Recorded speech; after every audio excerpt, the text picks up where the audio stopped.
Just revealed the final secret plan for Mercedes GP Spain. To say it's been a fall from grace for Mercedes would be an understatement. The German team were nearly untouchable in the turbo-hybrid era between 2014 and 2021. Such was their dominance that from 2014 till 2021, they won all the constructors' titles, with only the 2021 drivers' title eluding them. Lewis Hamilton wiped the floor with the rest of the grid during that period. Apart from Nico Rosberg's win in 2016 and Max Verstappen's controversial triumph in 2021, Hamilton won a stunning 6 titles with the German team. To put it simply, Mercedes were the benchmark for all the other teams and had a dominance that had previously been unheard of. Welcome back to Formula One. Today we're going to talk all about the Mercedes secret plan for GP Spain. So let's get right to it. As the new regulations were introduced, there was only one question on everyone's minds. Would Mercedes still dominate the entire grid, or would the new regulations see multiple teams fighting? Pre-season testing got underway in Barcelona, as it has been for the last few years, and the early signs weren't great for the German team. Mercedes were only the 3rd or 4th fastest, and even the team admitted that they were lacking pace. Generally, people would take note of such a statement, but the "we are not fast enough" statement isn't one that fans and pundits fall for anymore. Almost every year for the last 4 to 5 years, Mercedes have been sandbagging at the preseason tests, only to then leave the entire grid behind. Mercedes indeed weren't on the pace in Barcelona, and even when we got to Bahrain, the signs weren't looking positive for the Brackley-based team. They were horribly off the pace, with Red Bull and Ferrari looking far quicker than them.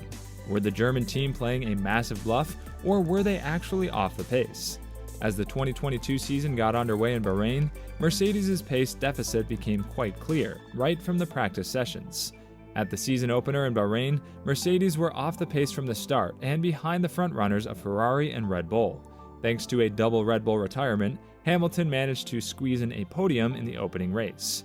Now, after the initial struggles, Mercedes did bring about a host of changes to the Spanish Grand Prix, which saw Lewis Hamilton showcase stunning pace on Sunday and recover to a brilliant 5th after falling back to the end of the grid following a first-lap contact with Haas's Kevin Magnussen.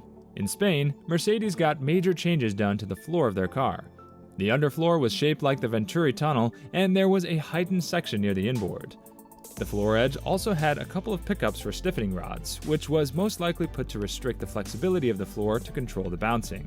The increased height helped the team combat some of the bouncing issues, and Hamilton even stated in Spain that it was the first time in the season he had driven on the straights without bouncing, although the bouncing wasn't completely gone.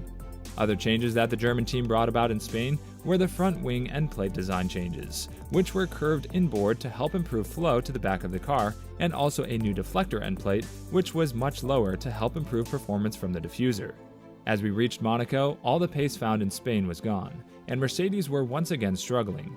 Hamilton could only qualify P8, while Russell managed 2 better at P6.